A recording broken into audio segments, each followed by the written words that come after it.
Will robots make our life boring? I've been watching a lot of kids' movies lately, and one of the great things I think about them is how much robots there is in them. Like, not, oh, it's killer robots or whatever. No, they are integrated into the life of the kids, right? It's just like a side thing. But it is displayed as the norm to have a robot in a lot of kids' movies. To varying degree. Oftentimes it's just a robot dog or something, but it's very normal. I watched Leo with my kid today. It's about a turtle that's about to die and getting a late life crisis, just like me. And then he makes a YouTube channel.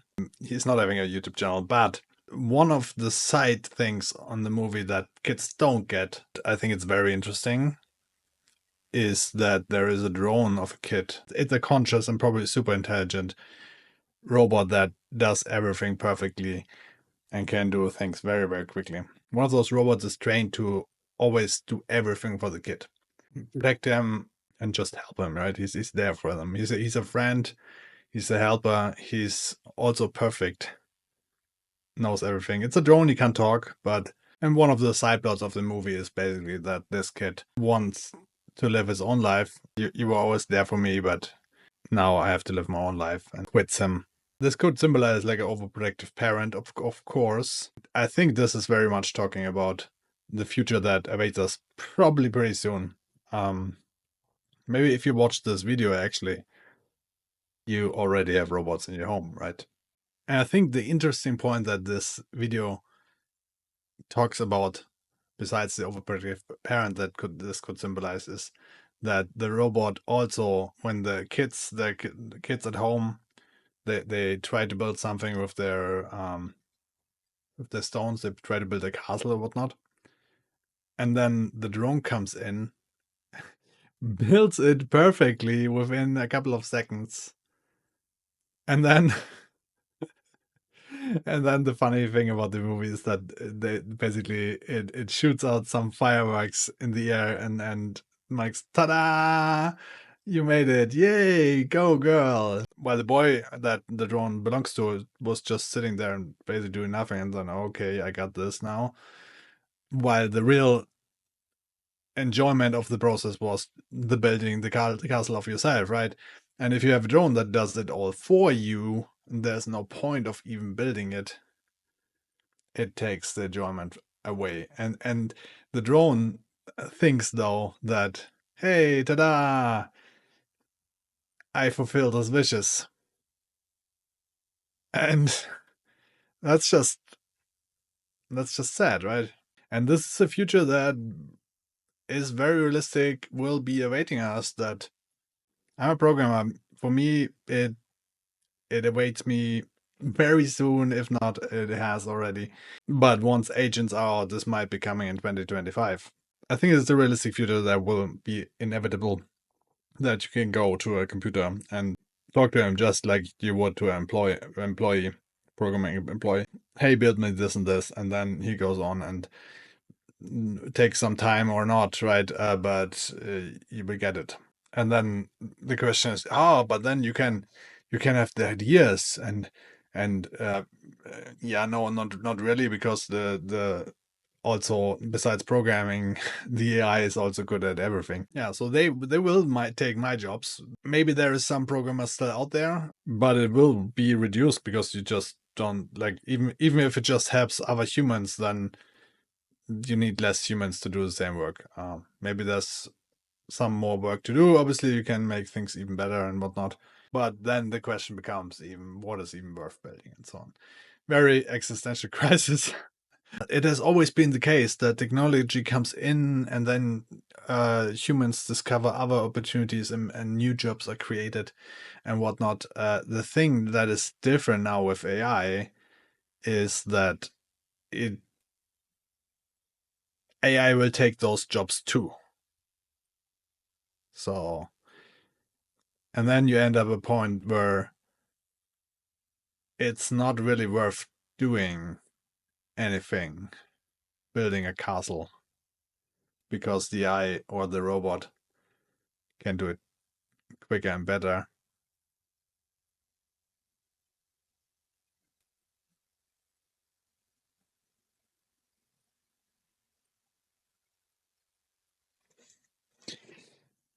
So, do you think you will enjoy this or be as sad as the kid? I mean, the kid liked the robot, right? It liked that he's safe, that he has all this technology, that he gets all these easy things. Uh,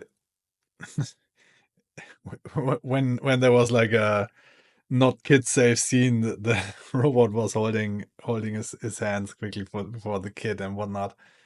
And the celebrating part and the robot coming in was also a couple of times in the movie. At the end of the movie, it's so funny because they had all this plot and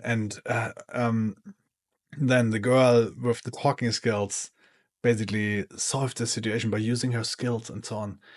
Oh, that's a great story. And then then the robot comes in and just kicks the crocodile away. And then I was thinking, couldn't you have done this like before, right?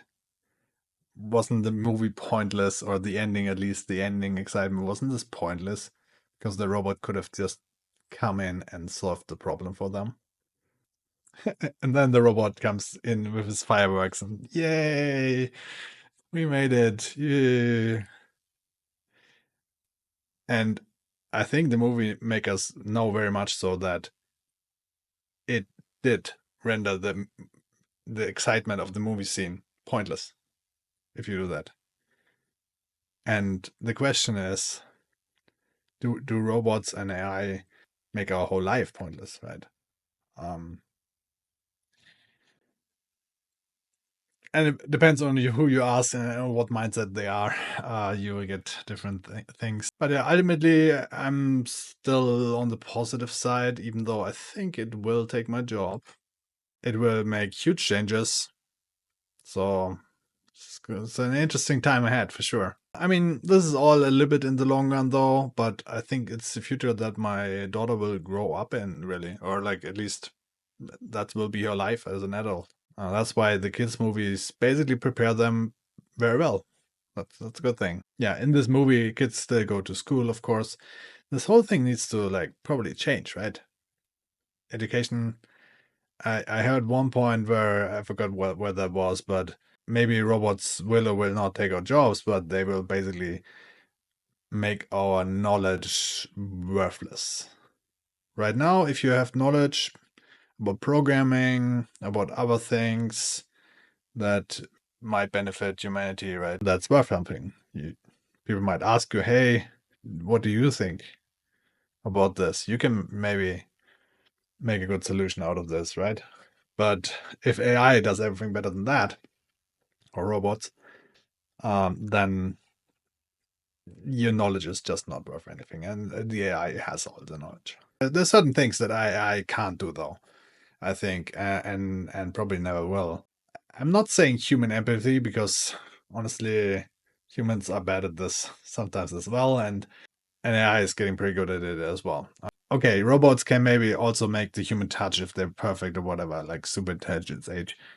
Robots build their own robots and whatnot, and they build it perfectly. I don't know.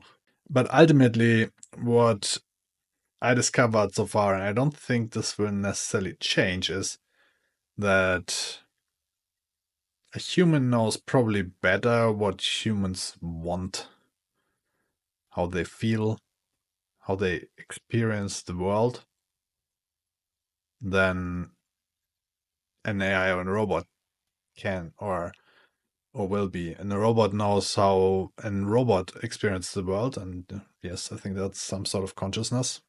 The human knows how it feels for a human, and therefore they will always be better at describing what they want, even if it's just for the single person, right? I mean, I can see a future where, let's say, we want to play a game, right? You tell the AI what game you want, and then it will program it for you, and then you can play it.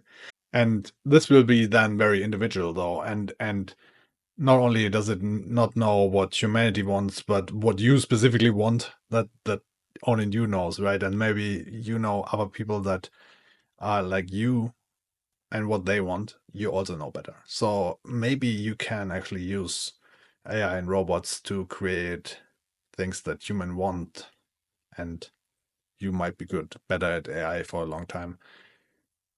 telling the AI what you want and what other humans want, and basically being the visionary. You can brainstorm with AI, they can give you ideas, but you are the one that decides, right?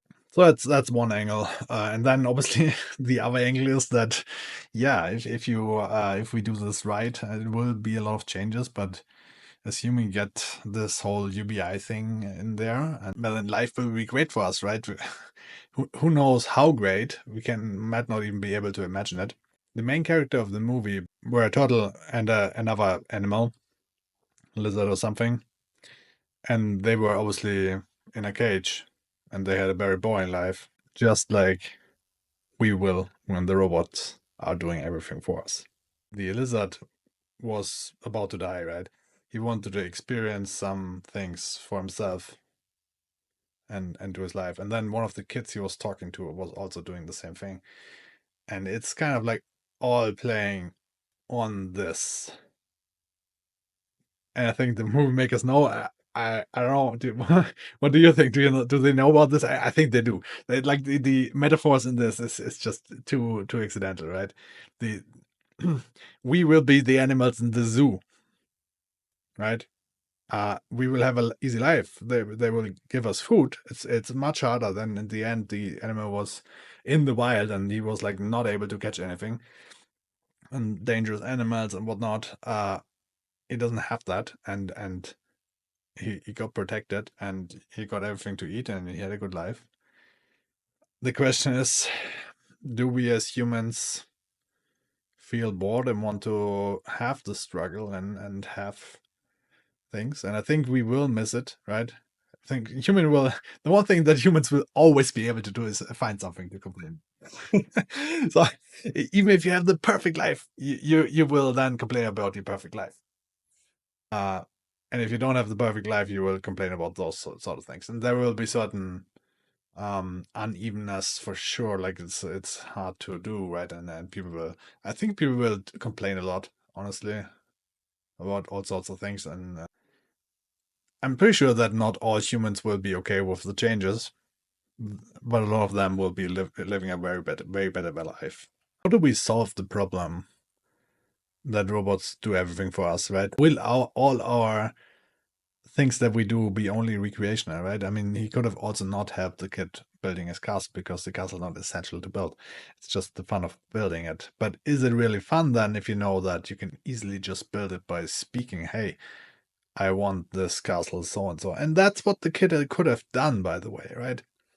He could have, instead of like building it himself, he could have used the drone, but then said, oh, what you built there, that's like pretty good, but I want the towers rather there. And then the drone would go this, and then you say, but could you also build some knights over there?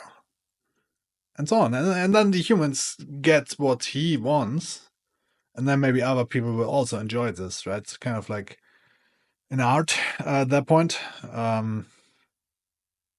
But I think that there can be enjoyment in this for sure. So, what do you think? Do you want to live in the zoo, or will you enjoy the future of where robots do everything for you, or not?